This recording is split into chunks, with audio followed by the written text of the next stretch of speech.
If you feel like you're meant for a new chapter in your career, but somehow you keep tripping over your feet, you are in the right place. Today I'm talking to Vanessa Kingori, one of the most respected leaders in British media. She has led huge businesses, shaped culture, and built the most incredible career. Before we get into it, why don't you hit subscribe? The deal is that you subscribe and we put out an episode to improve your life every single Monday. It is that simple. Vanessa Kingori, OBE. Are you currently more working hard or hardly working? Hi, Grace. It's so lovely to meet you. Yeah, I know. Literally straight in. You're like, I know. Hello. I'm like, are you working hard or hardly working? I know. Darling, I'm working hard. Working hard or hardly working? I think I am working very hard right now with a view to not feeling like I'm working. Oh, I like that. So one of my, the voices in my head is interestingly a very prolific photographer called David Bailey. Mm-hmm. And the first time I worked with him years and years ago on a GQ shoot was an absolute mad experience. And it was so cool to be there, seeing how he pulls everything together, and he works so hard, and he was in his 80s, you know, and I said to him, like, what are the kind of key tenets of how you work and what drives you? And he said, work. I don't ever work. Right? And he's like, I've never worked a day in my life because I do what I love. Mm. And when you're energized by something you love, you never feel like you have the power to do more and more and more and more. And it's something I think about often, is that when I am super energized, almost obsessed with what I'm doing, I don't feel like I'm working hard, almost slightly to my detriment, something I need to work on. And when I know I'm probably not in the right place or not in something that I need to be for a long time, might be a tactical thing, I'm working really hard and I feel it. Mm-hmm. So I think like hard work is not necessarily the hours put in or how difficult the task is, but more how you feel and how you find it. So it's a kind of nuanced question for me. Yeah, no, I mean, I think it is a nuanced question. And I think that it is such a wonderful position to be in, to love what you do. And I think, of course, that doesn't mean that you're going to love every day. It doesn't mean that you're going to love every second. But I think what you said there around almost inserting things that you love into your work where you can. I think that one thing I had is, for years and years, I tried to optimize for productivity all the time. And don't get me wrong, productivity is very important, and it's particularly important in organizations and, you know, improving yourself in a job and all of these different things. It's also not the only metric. Yeah. And I think that one thing I measured myself by over and over again was pure productivity. And I maximized my weeks in terms of how much I can fit in effectively. And actually, in reality, that took away a lot of the joy, because it meant that I wasn't meeting with anyone in person. It meant that I wasn't doing a lot of kind of collaborative brainstorming with people. All of these different things that I loved, but maybe weren't the most productive thing to do. Maybe it's more productive if we all do it on our own. Yes. We come together, we confirm what we're doing and move away in half an hour. But that took away a lot of the joy out of what I was doing. And I think knowing that is so important, because I think that productivity and effectiveness and all of these things are great, but they cannot be the only metric if you want to enjoy your work and if you're in the privileged position to be able to enjoy your work. 100%. And I would add to that actually, which seems counterintuitive, the number one productivity hack is joy. Mm-hmm. If you are joyous in what you're doing, you get stuff done. I was going to swear, but we won't do that. You can swear. Okay, you get shit. You know, like, it's so true. It's just like, I mean, Edward and Inful and I, when we were transforming Vogue, and it seemed like an impossible task. I mean, there was so much going on behind the scenes. We didn't have our teams together. We were bringing people in and blah, blah, blah. And we would be in that office from insane o'clock in the morning. We would meet in the car, talk about work in the car, get to work, do more work, go to lunch together, talk about work at lunch, like stay in the office until 11 p.m., go to an event. We went on holiday. So annoying for our partners. We went to Marrakesh separately, but would have dinners and talk about work. And it was not... And we were so hyper productive because we were so obsessed and so joyful. And so I feel like that we've been told this myth that it's two different things, and productivity is purely about how we schedule things, like how we maximize our time. I do think there's huge value in all of that. But I would say for me, number one on that pillar, not always, is how energized am I for that? It's the best fuel. It's the best coffee. You don't feel the time passing, and you can squeeze out so much more for a day and bring so many people along with you because it's infectious, right? That you actually can delegate better. So I would say that the sweet spot, which is a kind of utopia, right? It's not always possible, is when you are really thinking about how energized I am for this task over that task. So one of the things I do when I'm thinking about productivity is the eat that frog thing. So I'm just like, okay, my actual energy is high right now. The best thing I can do productivity wise is do all the stuff I don't like to do. And I'm going to let you into a secret, a horrible procrastinator over things I just am not motivated to do. And I tend to do the stuff that I just love doing when a bit later at night and so on, because I just know I'm fueled, I'm pumped. So actually, I think we've gotten to a place in a lot of the business rhetoric where those two things are seen as like two different camps. And I think the next evolution of kind of productivity is to really think about joy and to think about the timing. And if you are time blocking, time block the stuff that you know you're gonna get done when you're lowest energy. Yeah, and I also think that it's almost, as you're saying, it's like the joy increases your capacity. Yes. Because if productivity is purely a measure of how much you can get done in a period of time, almost that time you're willing to give to productivity just massively increases because you are happy about it. I look back at the way I was working at university, and I was doing 10,000 words a week in my degree, and then I was running my first business, and then I was also, posting on social media every day, doing 3 YouTube uploads a week, like all of this. I look back and I'm like, gosh, you had boundless energy. And I think I didn't. I think I was just so excited by what I was doing. Yeah. And I think that wherever you can find that, and you're not always going to find that, and a lot of jobs can be really soul-sucking, but wherever you can find that, it's okay to want that to fill more of your days. Yeah, I think it's huge. And I mean, I don't want to labor on this too much, but I also think one of the other things we should think about, and particularly as women, is I think about my energy across a week and a month, as we're lunar ruled. So it's completely insane for me to schedule things that I'm less motivated to the need to do at certain times of the month or the week, because I just know it's just not going to get done. And one of the big mistakes that I made is, I spent a lot of my time thinking that I had boundless capacity and I was indestructible, right? And I'm a push through girl, get it done. And actually what you find is the reality of our biology is that, and it's something that people don't talk about enough, is that over the years, your capacity for things you don't like goes down. This hit me like a ton of bricks. It's like, why could I do that in an hour before and I'm on day 4 of this being on my to-do list? It's like I just don't have the same capacity. So you have to schedule those things for the time of day, the part of the week, the part of the month where it's most likely to get done. So I think all of those things I've become way, way, way, way, way more nuanced about planning my time so that I feel like I'm hardly working because the joy stuff is dialed up.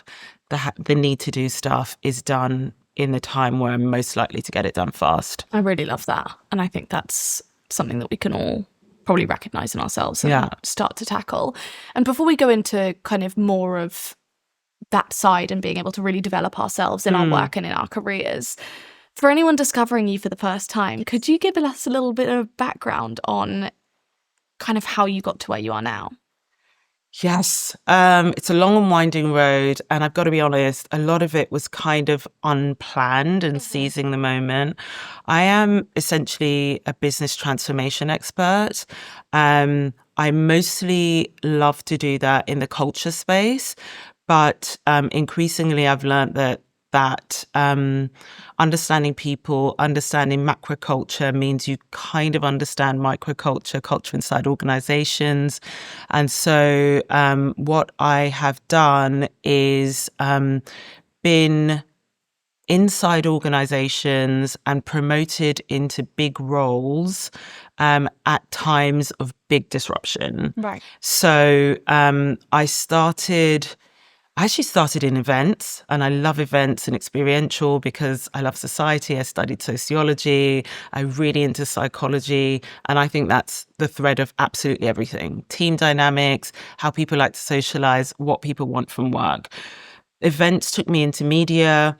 I went into the Evening Standard at the time where print sales of newspapers was being disrupted by online. And was able to really thrive there. That led me to magazines. I became publisher of GQ during the global recession and realized that there was a struggle to change and keep up with the advent of social media. Instagram was just launching. A lot of the people who'd been there for a very long time did not know how to navigate that moment. I ended up being propelled to the top of that organization as publisher, leading the business for the first time because I could help the legacy teams there get on board with change, build new business models, build new ways of working, hire differently. That went incredibly well, made the company tons of money, which led to the big promotion, which I think changed everything for me, which was becoming publishing director of British Vogue at a time where British Vogue wanted to have the company, Condé Nast, wanted to bring in a very different editor whom I knew, but they knew that the change was so significant. We would need a different attitude within the teams, a different culture, and different business model and revenue streams, which was undefined. That went gangbusters. It was great. I then became the chief business officer of Condé Nast, which was again navigating a time where overall print was declining. We hadn't yet captured the digital audience, woefully underserved on video, which, as you know, as a YouTube girly, was a huge miss for the kind of talent that we had. Did a transformation across 10 brands, a big partnership that I set up in doing that was with Google and YouTube in order for them to turbocharge our digital presence, our marketing imprint, and so on and so forth. And then Google ended up poaching me to come in and run their business, their technology, media, and telecoms business as managing director, again, at a moment of huge change for them as they were trying to change the culture inside the organization around capturing the AI moment, speaking to our clients in a very different way, and so on and so forth. So essentially what I do in my employment and actually via consultancy is help individuals, like incredible talent, navigate moments of great disruption and change, but also help teams build the mindset to go out and kind of work in different ways. Yeah. I love that. And it's such an incredible career. Thank you. I think it's just so, you're one of those people where you look at your CV and you're like, wow. It's like you just wrote this, just filling things in as like a vision board. It's so thought that about you. That, please, look at yours. I feel like my career gives away my age, and no amount of like great products from the Vogue beauty cupboard could but it's like, oh, you were there when like online was taking over print media. You're old. Like, yeah, but look at your face. You look at no. Years of work at Vogue. I've had nothing done. Just great creams. And obviously, because of that, I want to get as much career advice from you as possible. Yeah. I think that so many people listening to this will agree with me that you have a bucket list career. And Amazing. also, Thank you. It's quite clear to see as well how you've lent into a superior talent of yours and been able to bring that to life and bring that to other people and harness that. I'd love to know, for most people, particularly people in their 20s, 30s, so kind of the earlier stages of their career, what do you think's holding most people back? The thing holding a lot of people back, I think, is comparison. I think is fear. It's a huge one. And possibly even work ethic. Like, you have to graft in those early, you know this. There is no way around the hard work, the turning up early, the doing the extra research, the giving the extra thought work. And I think that you also have to be cleverly audacious to speak up and say, there might be another way, that what about if we were to, and I know that can be really, really hard when you're just kind of finding your feet. And so I think fear is a huge one. And I think the comparison piece is huge, and it's growing because of the incredible creator economy, which I think is amazing. One of the many downsides, there are tons of upsides, is we're constantly looking at the careers of other people, the lifestyles of other people. And, I'm even part of this. You're looking at a heavily curated endpoint without really understanding the graft that it's taken to get there, the compromise, the collaboration a lot of the times. So I always say, like, do not compare yourself to anyone else. Your only competition is you. What you want and what you feel you're able to achieve, and how able you are to push yourself beyond what you think you're able to achieve.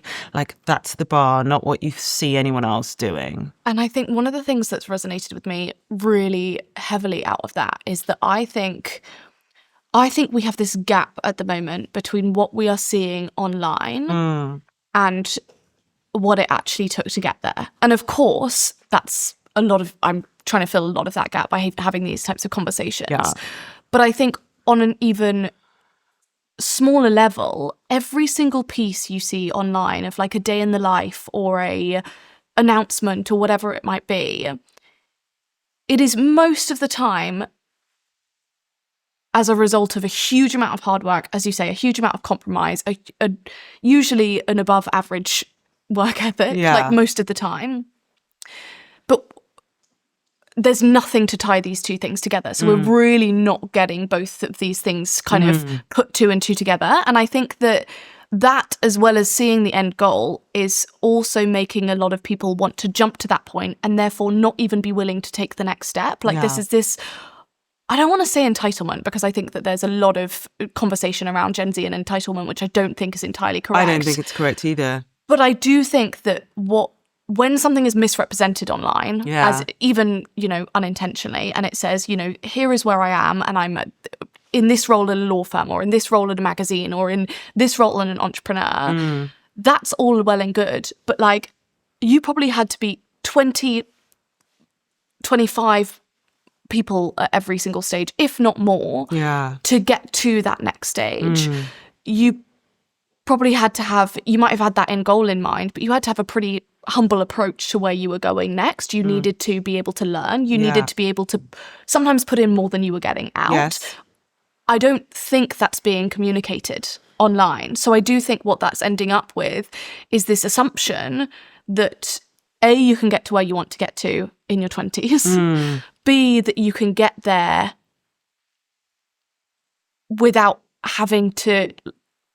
Extraordinary things require extraordinary inputs, and to do things that other people aren't doing, you have to do things that other people aren't doing. And I just don't think we're necessarily always seeing these two things together, particularly because people are worried about exacerbating hustle culture and saying, all of these different things. And it's like, to get to where you want to get to, I have no doubt you've had some very late nights and you've had a lot of compromise, and that's not going to be for everyone. But it's also unrealistic to say that that wasn't the case. I think that this is a huge point. I'm so glad that you raised it. It's huge.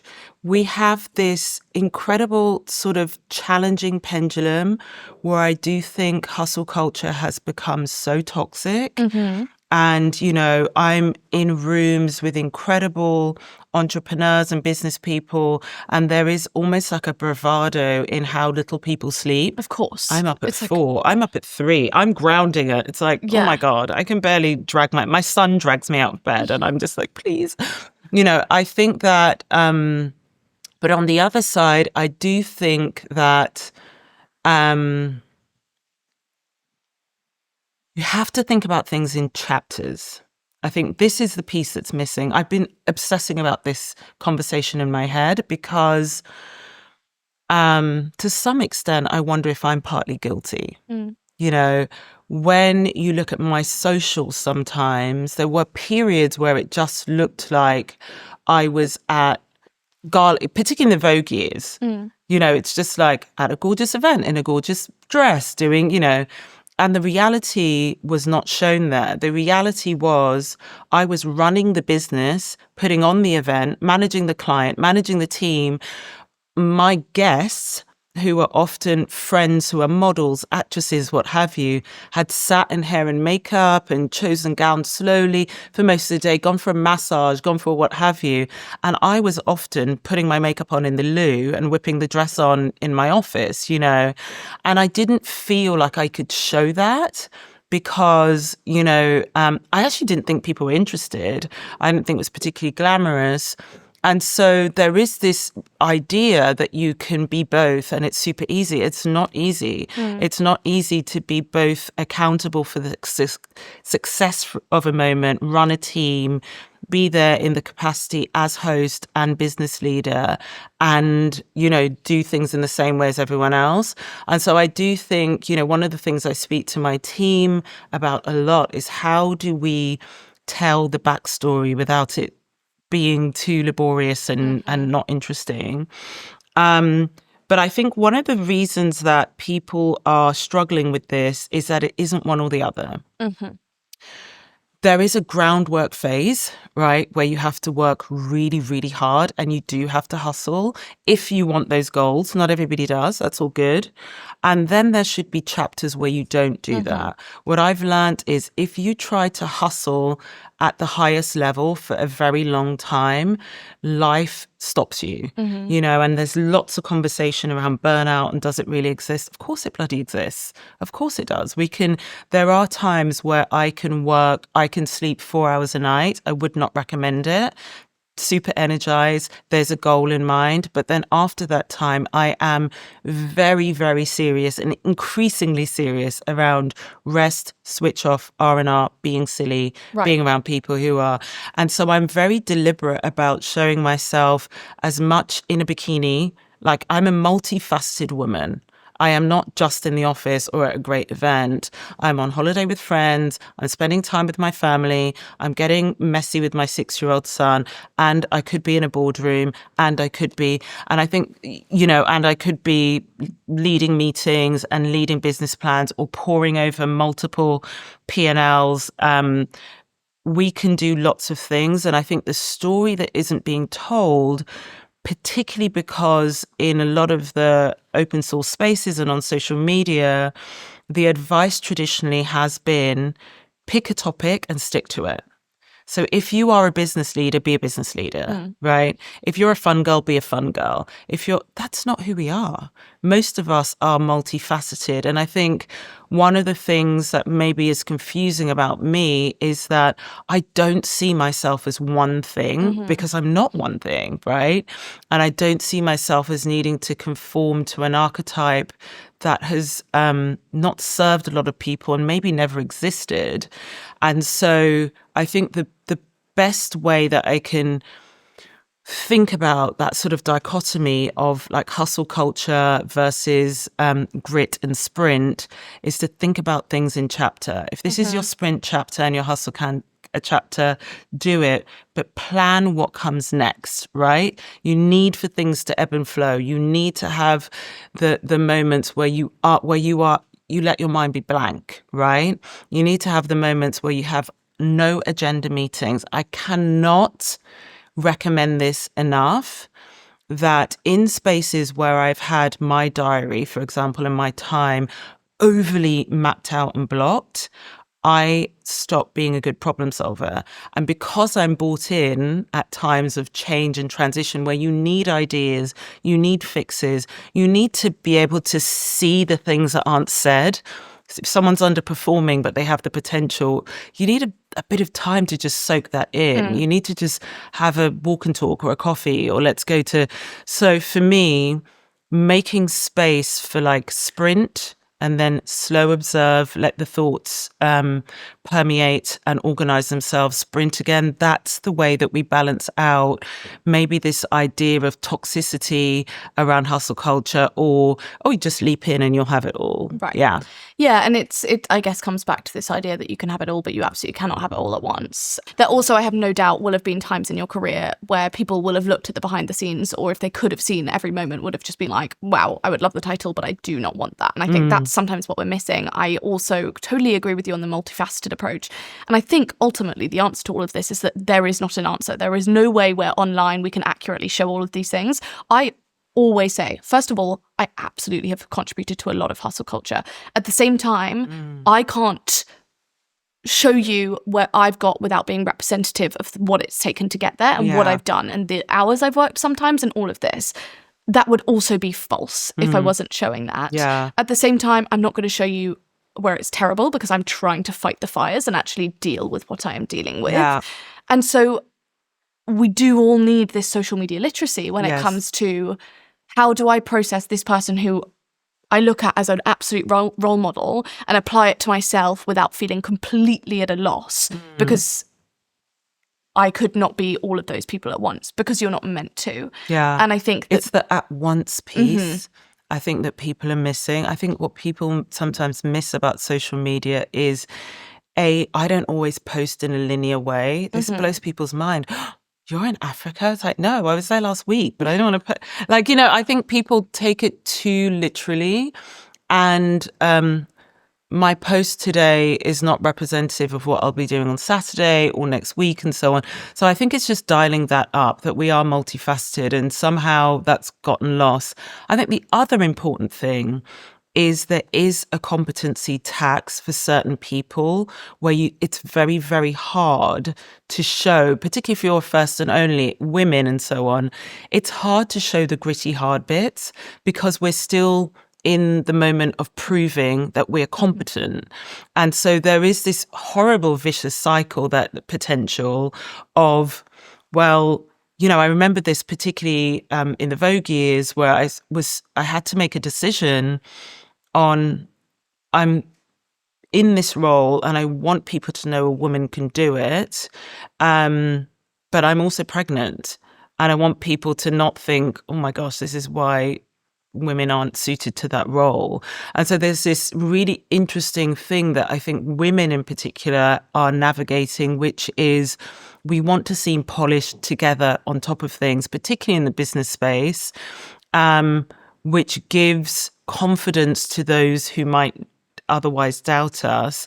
But for the people who are following us for inspiration, it can be a bit sort of daunting. And I have to say, it's something I think about a lot. I'm trying to navigate even more. I literally have been having meetings with my team this week about how do we show more of the reality. And you'll see some of my conversations, A, with the consultancies I do, B, with my teams, are much more around that, trying to be a bit more real. And so if someone's listening to this who really wants to advance in their career and is taking all of this in and is saying, I know where I want to get to and I know that I need to graft to get there, what do you think are some of the internal beliefs that they probably need to drop to be able to actually progress to where they want to? Oh, internal beliefs they need to drop. I love that, because people always ask about, what mindset do you need to build? The overnight thing. Every overnight success I know has actually been at it for 10,000 hours and probably, a decade or the equivalent of.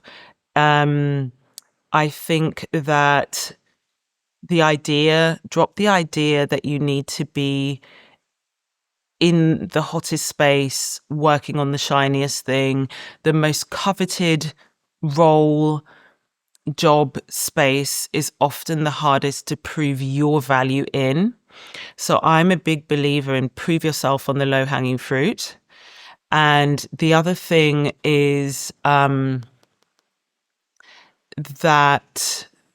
there is going to be anyone right now who has the time to sit with you and impart their knowledge one-on-one in a mentorship type way. And I know that sounds really controversial, but I get so many messages and DMs and outreach for, will you be my mentor? I'd love to, in the position that you're in now. I think there is this idea that once you make it, you're sort of sat with teams of people around you, sort of delegating things off and getting your nails done. And one of the things that needs to be dropped is this idea of making it. I get really angsty when people say, oh my gosh, you're so successful, because the reality is I'm always working on something new. I'm always working on something that I'm not good at yet, because I'm a learning freak. So I never really have the mindset of being someone who's a success, because I'm always doing something that is truly humbling me, right? And I don't have time. None of us have time. And so that piece around you have made it, and so now it is incumbent on you to mentor people, is a flawed way of thinking. I think about value exchanges a lot. And what I did when I was younger and tried to make it is I understood that everybody was busy and everyone had needs and everyone had insecurities and gaps in what they were doing. And so I've never had a mentor. I've never had a mentor. I've never had a sponsor, which is probably a mistake. But what I have had are friends and people I harnessed relationships with based on asking them if there was anything I could do for them. So setting up something that was more of an exchange, like reaching out to someone and saying, I absolutely loved what you did here. Here's what I loved about it. Also, I would be a bit audacious and give some feedback. One thing I thought was missing was, right, observation is a really smart way of showing you're smart, right? If you think about the comedians you love the most, the books you love the most, the plots you love the most in stories, they all encompass a sort of detail that shows the creator is highly observant and therefore intelligent, right? It hooks you in. So instead of being sycophantic, say, loved it, this is why I love you. By the way, I would have loved this, just an idea. And you're somebody I really admire, and I have XYZ in common. I see you have this, that, or the event coming up. Not much, but if you need any help whatsoever on that event or on that thing, bringing it together, I would love to help you. And if that means I get some time to talk to you, that would be amazing. That's the smart approach. So I've never had a sense of entitlement because my background hasn't allowed it. And so I've never, ever thought for a second that anyone would give me a moment if I wasn't giving them something in return. And I think that is being dialed up now. What I see in the technology space is leaders are no longer sitting pretty. They're having to learn a hell of a lot more. Their time is more stretched. They're having to review teams and structures and business models a lot more, travel more now we're global. They have less time than ever, more anxiety than ever. But what they are looking for is an exchange. So I think that is one of those things that I think was always a little bit of a misnomer, but increasingly now is something that is a mindset shift. What can I do in order to have time with that person? I think that would be the number one thing. Yeah. No, I think that's really valuable. And I think that I am always surprised at how many people, even in a job application, include how much this would help them and their career rather than the other way around. And as much as that is fantastic, like it should be mutually beneficial when you step into a role. It should be something that you want because it's great for your career and the company wants because you're great at it. However, it's always surprising to me that actually in the application process, it's less about, well, for lots of people it's not, but I see a lot of this kind of, this would be the perfect next step for me. This would do this for me, rather than the other way around. And as much as I always try and see through that because it might just be a lesson they haven't learned, I think that's so key. It's like, well, this company wants to get there. Show them how you're going to help them get there. And then they're interested. It's no one's interested through just, in the most, lots of people will be altruistic in some ways. Most aren't that much. So I just think I think that's really valuable. I think that's super poignant in that it's a youth mindset to think like, well, here's how it would benefit me. And, I could really use this and so on. It's just like, that's great, but that's a you thing. You're pitching right now. But what I think is really interesting, and this is something that I've been doing a lot in my consultancies, is I also think businesses are getting that wrong with their teams. The number one thing that I see businesses getting wrong, particularly when they're trying to create a mindset shift and a workflow shift in their team, is they say, this is now to employees, Yes. right? So you're talking about at the point of interview, that great, it's good for you. Please tell us why you're good for us, right? When you're a leader of a team of any size and you want to take people through uncomfortable change, and this is something I always tell people to look out for in their managers and leaders if you're young in a team, is the number one thing I see people do, and they're banging their head against a brick wall. It just makes sense for us to do this really hard thing, reduce the team size. Nobody wants that. No one's going to cheer for that. Do more work, right? Is they say why it's beneficial for the business. So I see CEOs all of the time banging their heads against a brick wall. If we don't do this, we are not going to hit Q4. We are going to lose market share. That's great. But that's not what moves people to shift, to do the hard work, the uncomfortable. Nobody likes change. The human condition is such that we are seeking comfort, standardization, flow as much as possible. So anything, some people are more adapted, some people are less adapted, but overall we don't like it. I happen to be a bit more adapted because I encountered a ton of change when I was really young, and that sort of set me on a path of being, it's going to be okay, right? But even I, as someone who's pretty adapted to it, don't love it. So when you say to people, you have to do this huge amount of painful stuff so that we don't lose market share, they're just like, okay, I'd rather kind of stay where I am, right? So in the same way, when you're going into an organization, you have to pitch the benefit to the organization of you being there.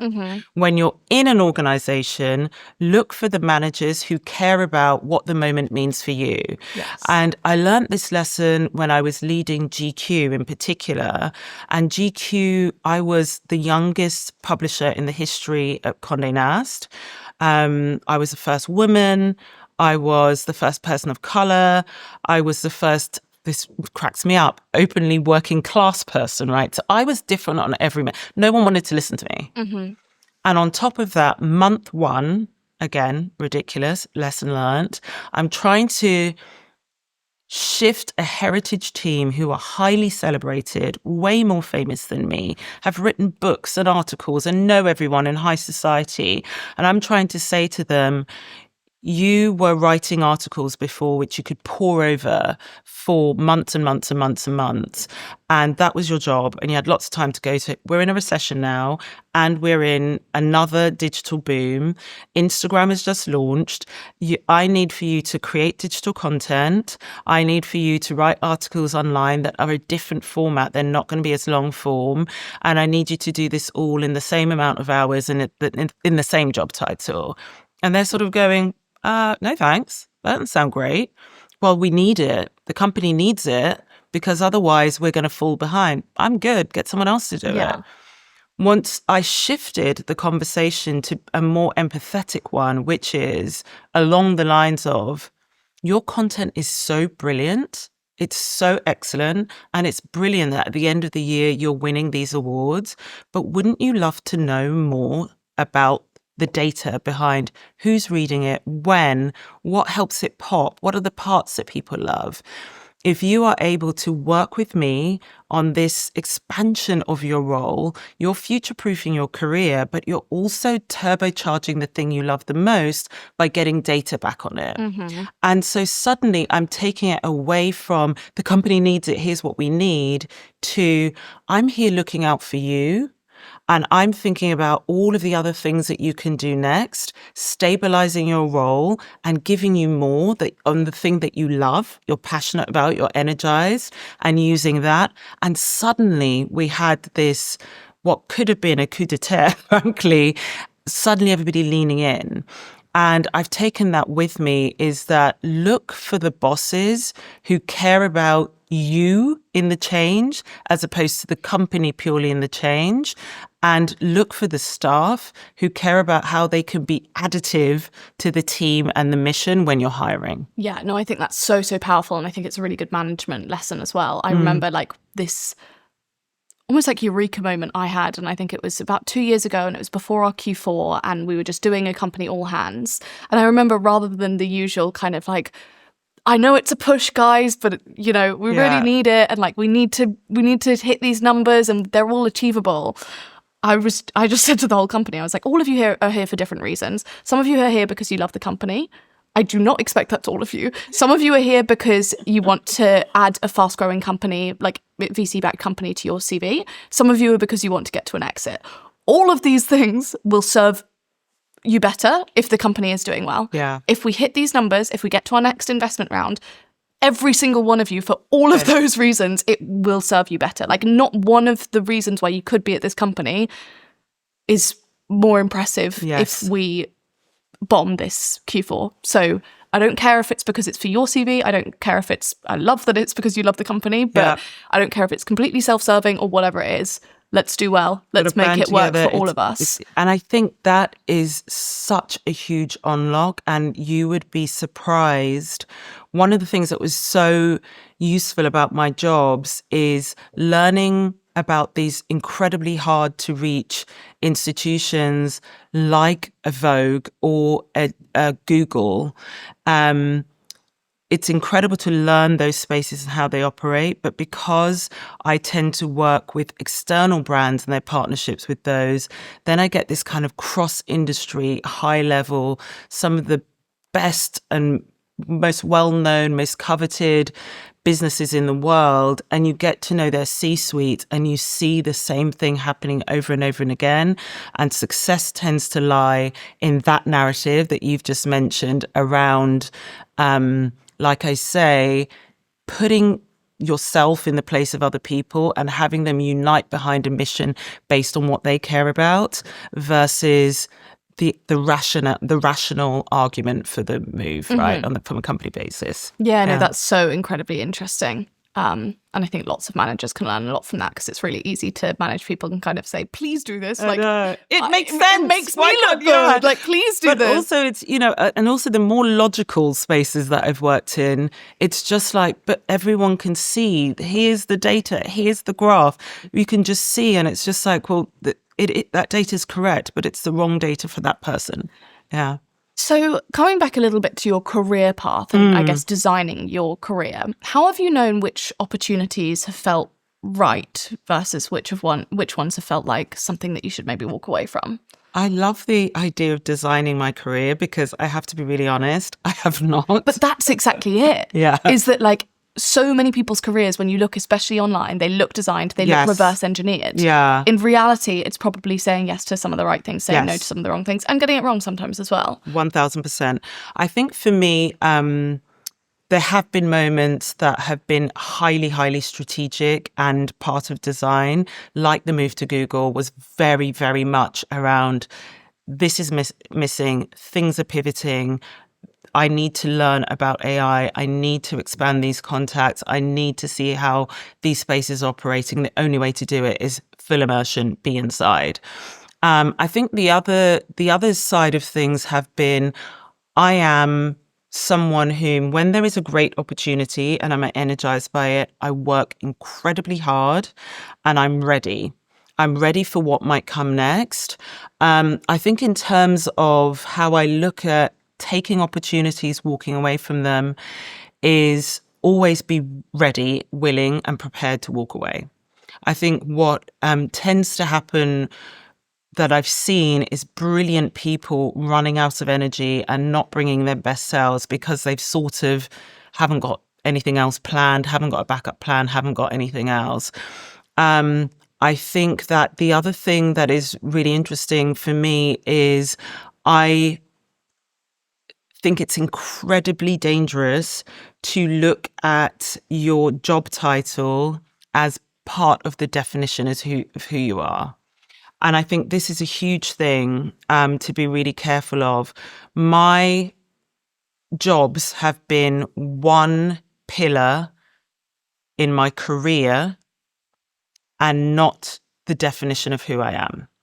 And even if other people define me as, oh my gosh, that senior woman at Vogue or Google or GQ, that's not how I define myself. And it's not my only thing.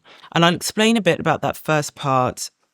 One of the things that this kind of slightly sort of unwitting thing that's happened with me, which is my key career rises have happened at time of great disruption. So when everything else is going to hell in a handcart, they go, she can, sort this out or fix it or what have you, which is great. It's not easy, but it's really great. But an optimal lesson that I learned in all of these spaces, these big moments of change and disruption, are the people who fight the hardest against change are the people whose personalities are their job title. I'm not saying what they do. What you do is a you thing. What your job title is a company thing. And so a lot of the internal fighting against change or shift has a lot to do with that. This affects who I am. The people who take it the hardest, if they are let go, and, I have sadly had to witness a lot of people leaving jobs that they have loved dearly, but more than loving the job, they've defined by themselves by the brand and the title. That's where ultra devastation comes in. Those people find it really, really hard to spring back. I think the people who are most retainable and who do the best are actually the people who are so sure about what they can offer, what they can do, what their skill set are, but kind of probably have what a lot of people call a side hustle. Other things going on, rich lives outside, other revenue sources, right? Potentially. Or at least other potential for that, and who don't dine out on where they work and what their title is. And it's kind of a subtle distinction when you can see the difference if you're really leaning into it. I think it's incredibly important to always have savings. If you're in such a position that you can have savings, that gives you a sort of ease at work if you're employed.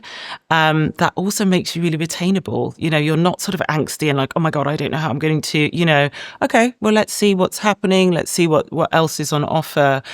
But I think the other thing is, outside of being so wedded to the title and so on, is also making sure that you are nurturing your networks outside of your industry and organization. So again, the most challenging spaces I have worked in and needed to transform are where the teams are so internal facing that they don't really know what's going on trend wise in the world. They don't have their spider senses aren't primed for there's another opportunity coming here or this might become chaotic soon. And they don't have that incredible feedback loop of, we don't do this here, but I know in this organization or in this industry, should we try that? So I think that keeping yourself networked outside of your job is really important as well. And it's also quite grounding. When I was working at across Condé Nast, I would always, things that seemed really problematic inside that organization, on Vogue, clothes for a shoot not turning up is catastrophic if you've got half a day with Rihanna at her house in Malibu, which is really hard to get it to, and everyone will melt down. If you speak to someone who is a criminal lawyer or a doctor, they'll go, yeah, no one's going to die. Why don't you do? They'll just kind of move from the crisis conversation to the solution, where everyone in your industry will go, oh my God, that is bad. So I think that's really important, that wider perspective. Yeah, and perspective generally. Yeah. And I guess I'd love to know other ways that listeners can really stand out in the workplace in a genuine way, because I think that you've clearly worked towards so many different opportunities. I have no doubt that a lot of these opportunities, whilst you've made them happen, they also came to you because they saw the way that you stood out. So whether promotions or poaching or whatever it might be. So how can someone who listens to this, who wants to build their career, how can they stand out in a way that opens them up to these opportunities? Okay, ways to stand out. I think one of the biggest killers of shining your light is consensus culture. And so it's really prevalent in the UK and maybe the West. And I grew up in cultures where it was all about standing out. Peacocking in Africa or in the Caribbean is a huge thing. And I'm not particularly a peacock, but I think people make their mark through their difference, not through their similarities. And the challenge in British culture and in some of US work cultures and other places it's very cliquey, and people want to be in agreement with the people in power. Sure. So what they do is they inadvertently become yes people. They co-sign ideas and they back up other people's ideas rather than presenting the alternative ideas or where the challenges might be. So one of the things that I really try and do, and I tried to do as I was coming up, is actually be the friendly devil's advocate, is actually show the people, who are leading on a project, a team, or what have you, what if this were to go wrong? But come with the solution. You don't want to be the grey cloud that's like, well, that's a shit idea but you do want to be the person that says, I love this. I was thinking about it. One of the things that could happen is, but I think we could get around it by X. Be really positive if it's a positive scenario, but just present new ideas, alternatives, add-ons, add-tos, that kind of thing. I think people are scared of standing out. And so they work really hard to be like, I have I worked in something before and in a space before, and the boss loved Taylor Swift. And she came in one day and was saying in our high-level meeting how much she loved Taylor Swift. And I remember these very, very senior execs running out afterwards and desperately trying to get Taylor Swift tickets, right? Because they wanted to be able to bond with her and say, I like what you like. And I remember just thinking, I'm not, don't kill me. I don't have anything against Taylor Swift, but I'm not a huge fan. And saying to her, what do you love about it? It's kind of unlikely. It's really interesting. I've never gotten into her. She's not my cup of tea. And I remember us having a much more fruitful conversation about why she hadn't gelled for me and why she gelled, rather than being like, I like her too. Yeah. Well, that's the end of that conversation. So from an ideation perspective, are ways of getting it done, try to present alternative ideas. The other thing that I think is really big in standing out is try and do the things that no one else wants to do. So everyone thinks that their career is going to jump forward by being on the most important project, the biggest, shiniest, most visible project, and all of those things. For bosses, there's always some stuff that's like left at the bottom that you're just like, oh God, I'll deal with that. I need someone on that, but I don't know who it is and it's not profitable yet. And the anecdote that I always give there is, and people ask particularly about the GQ thing and being, in every single one of my roles, I've been first and only in some way or another. What they say is, but how did you become the fastest person to be promoted to publisher in Condé Nast, Britain history, and the youngest and all of those things?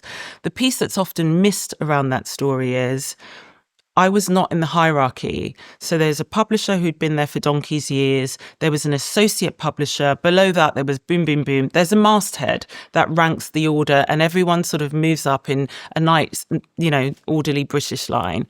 I'd come into the organization way down the masthead. And there was a biannual publication called GQ Style, which was basically a pain in everyone's butt. It happened twice a year and it snuck up on everyone. There was no publisher on it. There was no team on it. It was the editor at the time, who was a huge character and very important pet project. And everyone sort of did it because they had to. Right. There was no energy around it. And so everybody was chasing becoming associate publisher and what could they do? And they wanted the shiniest things. And I said, why don't you let me run GQ Style and run it as a business for the first time, separate to GQ? I would love to be the publisher of that. I mean, I was like, this was pretty audacious. Yeah. I was like a young buck. They were just like, that's not what we normally do. But I said, I don't need any resource. I can bring people along with me, but I do need titles for people. So if you allow me to give a parallel title to certain people in the team, I can galvanize energy around this and I can turn it into a moneymaker. And I managed to, for no extra investment, turn it into a highly profitable part of the business that then everyone wanted to be a part of, because you could suddenly have these elevated titles and go out and meet with Chanel directly and blah, blah, blah, and what have you. And so I tend to go for the low-hanging fruit because there's less of a legacy to kind of prove, and anything that I did was super visible because it was such a low base. And so if you go for the high base things, well, how do you show your impact clearly? Yeah, I think that's such good advice, and not advice that I've heard from everywhere else. And I think that it's, we're told to be audacious, we're told to take opportunities, but you're not necessarily, I think there's so much power in, as you say, taking opportunities that no one wants to take.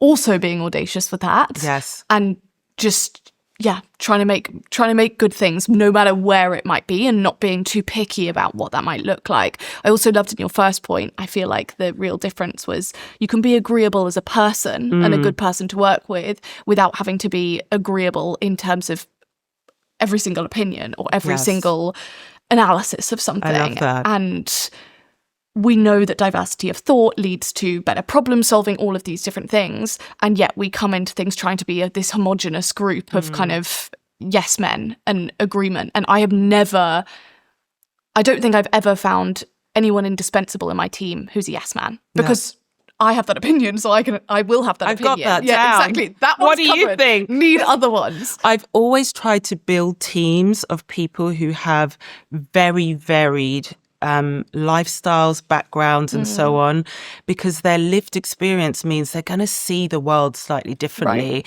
They're going to have find beauty in different things, find solutions in different things.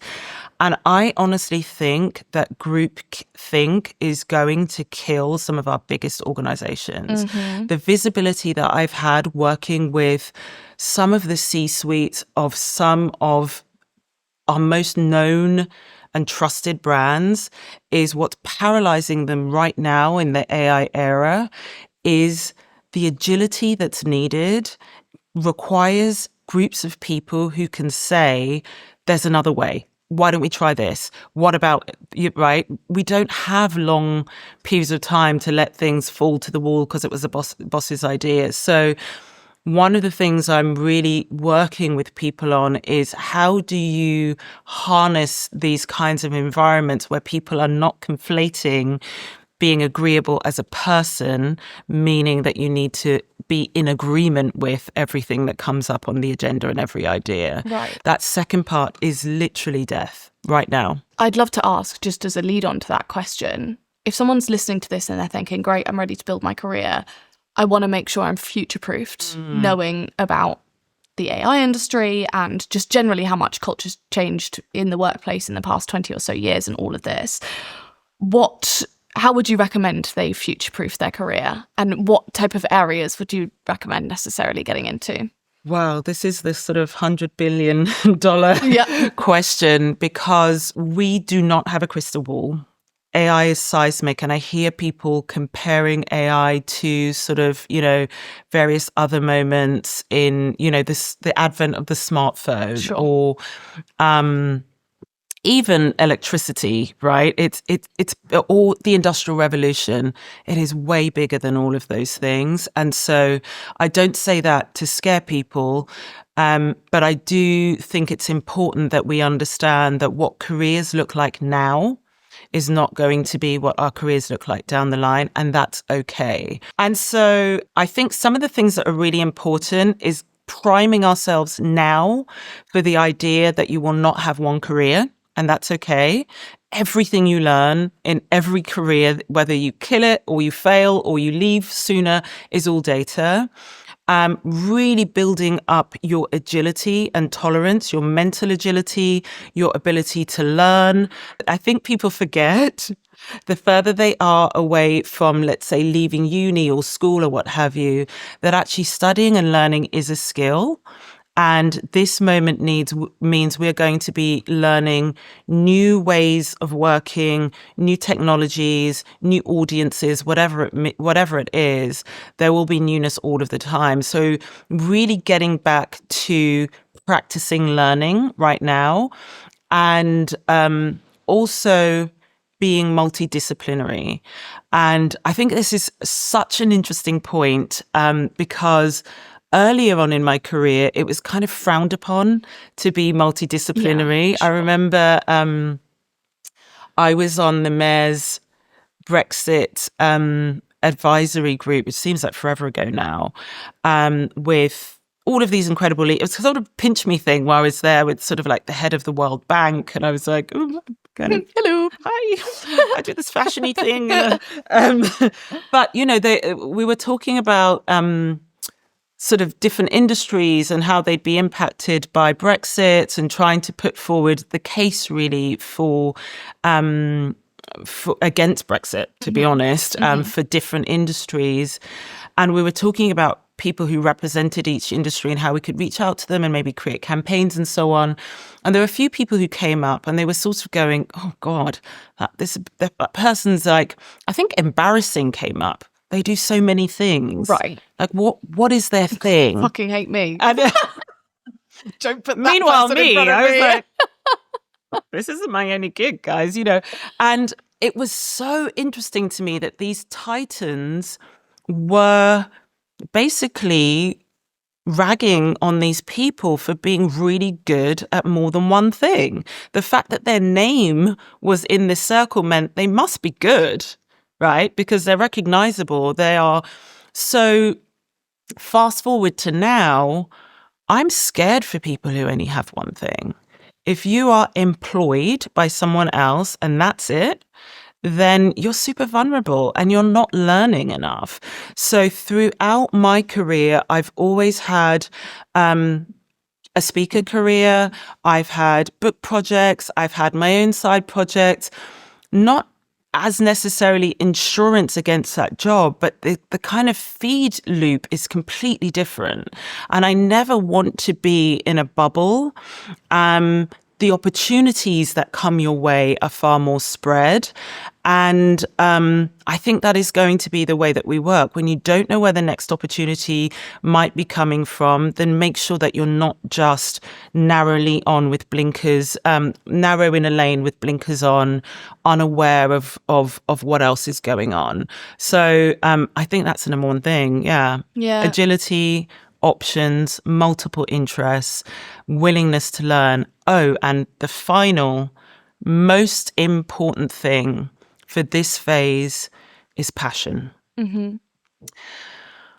One thing that I've definitely noticed is AI is going to impact everything positively, and there will be drawbacks for sure. We know this. What we do know is the level of change and disruption it's going to cause in every industry is going to be exhausting for those who took the job for money and prestige, and exciting for those who are really passionate about what they do and see every new sort of cycle of innovation as, oh my gosh, we can go deeper. Oh, that's changed the game. Okay. And so I think what you will see is people who previously chose the career because it was a great money, thing, or it made their parents proud, or both, or what have you. I think they're going to be the first to burn out, because it's going to be exhausting to keep re-energizing yourself, starting again, re-looping, adding those things on. If you're passionate about something, like the top of our conversation, you'll say, okay, here we go. I love this. So let's figure out another angle. So I think my big advice is, don't take the money job. Take the thing that you're obsessed with, and you'll find the energy to use AI and not have AI completely gobble you up. I think one of the really interesting things that you said there as well was, well, you've talked about this idea of passion. I really think the idea of learning comes into passion, because I think undoubtedly the better you are at something, the more you learn about something, the more passionate you're going to be about it, because the way you speak about it, the way you feel about it, the way you feel when you read more things about it, they're inextricably linked.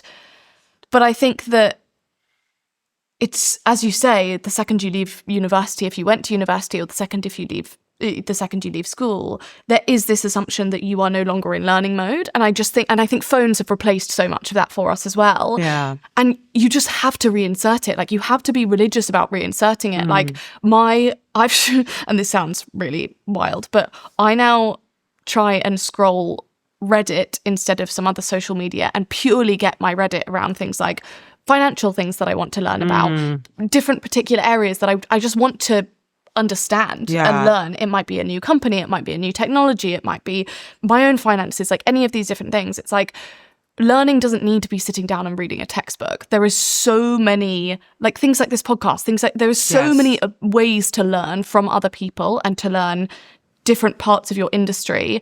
And yet we all seem to have this assumption that we need to know what we need to know within this role, and then we'll get to the next role, and then we'll learn some things there, and the next role, and we'll learn some things there. It's like, you need to be learning ahead. Yeah. Like, what would you need to know in the next role, and why don't you know it now? Yeah. Because if you don't know that, then of course there's going to be some of the things that you learn on the job, but like, if you don't know that, the chances of you getting there are going to be harder. So it's like this, we hear about upskilling all the time, but I think we think of that in a more kind of handsy, kind of vocational type way, when actually it's not about necessarily just learning to do something physical extra. It's continuous learning. It's always on.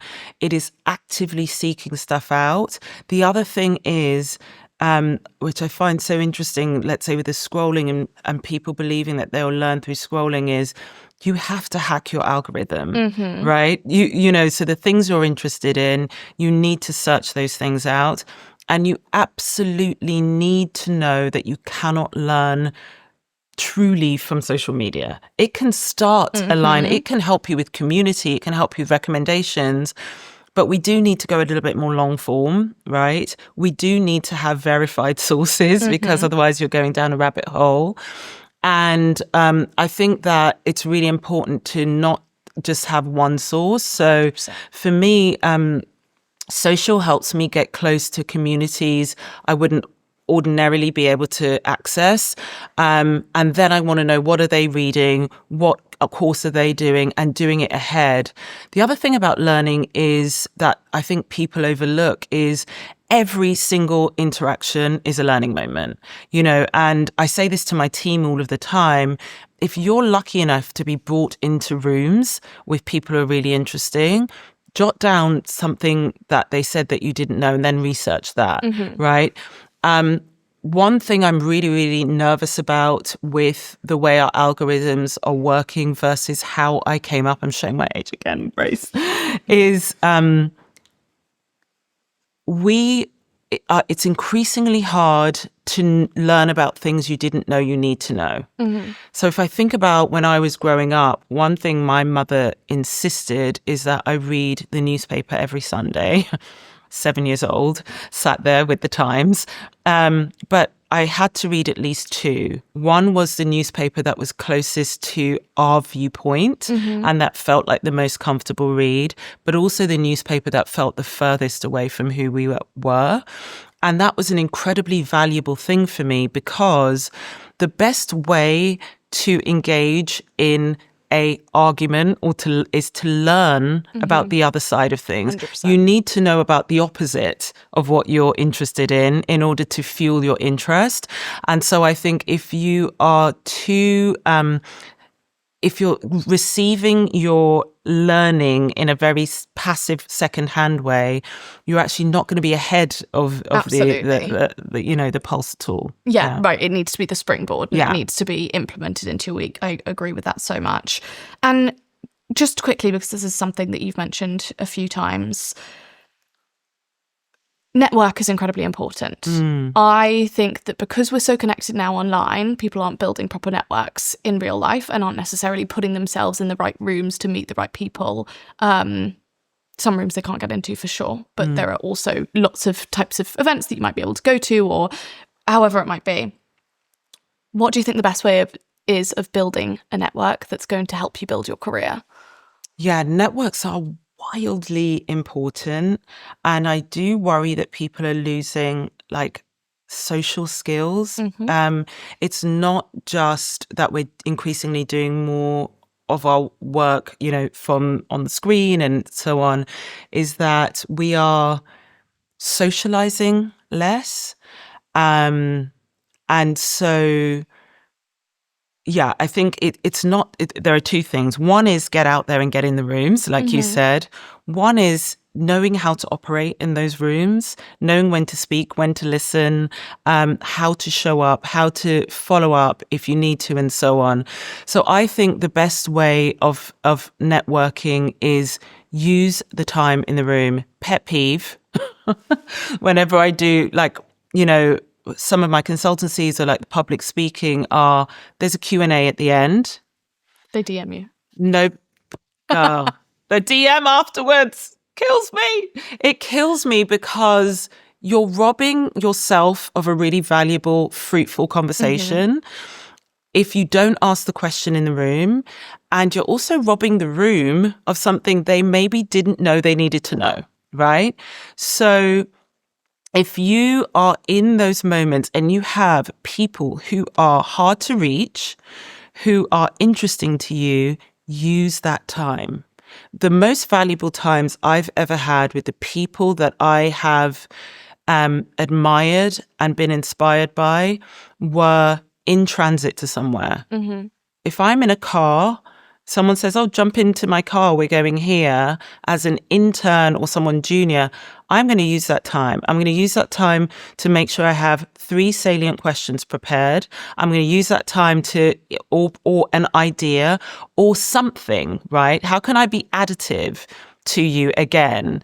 If you're in a room, use that moment. Do not send the DM. Do not. And I say that. So I say it up front before I start any keynote, any Q&A, any advice session is, I won't respond to you on DM, not because I'm being a bitch, A, because we just don't have time. We don't have time. But B, your boss or your future boss is in this room and they're looking for the people who are elegantly audacious. This is your chance to show it. It's not only your chance to get information from me, but I look into rooms and I say, I love that person asked the first question when no one had. Who's she? Who's he? I love that they asked a question that other people, this might be embarrassing or this might be a silly question. Ask it anyway. And that shows me that person has the confidence to move into some of these situations that are going to be difficult and where you do need people to go, have we thought of, right? So I think it is go out and see people. One of the things I find really troubling is when I have teams who are just sat behind a desk sending emails. What happened to calling people? What happened to going for a coffee? there's a ton of organizations at the moment who are measuring badge data. They're not in the office enough. If you're in a role that is about partnering with other people, I don't want to see you here all the time. Go out and see people, but use the time you have with them to get what you need, show who you are, and make a real human connection, not, and like we were saying, an exchange. What is the exchange? You would love something from them. You'd love to know something, share something. Recommend a book, whatever it may be. I don't know. But valuable exchanges that are in social settings are the best way to build networks. Such good advice. And because you've given us such good advice, can I ask you what the best piece of advice is that you've ever been given? Oh, the best piece of advice. I have been lucky enough to be given incredible advice. Sometimes I forget who's in my network, because if you know this, if you know people who are sort of regularly on TV or on magazines, after a while, you've seen them with no makeup, you forget who they are. But I think probably, oh God, I'm really going to struggle with this because I have a lot. I really want to do a book of all the advice I've been given.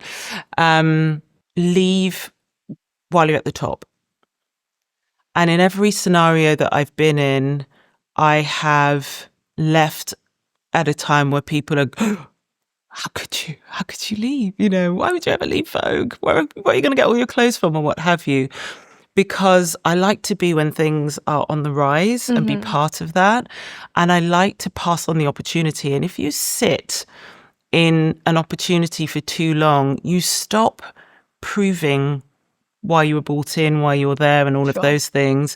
And so I try to make space for people and move on to the next thing while I'm still kind of hungry and excited and not jaded.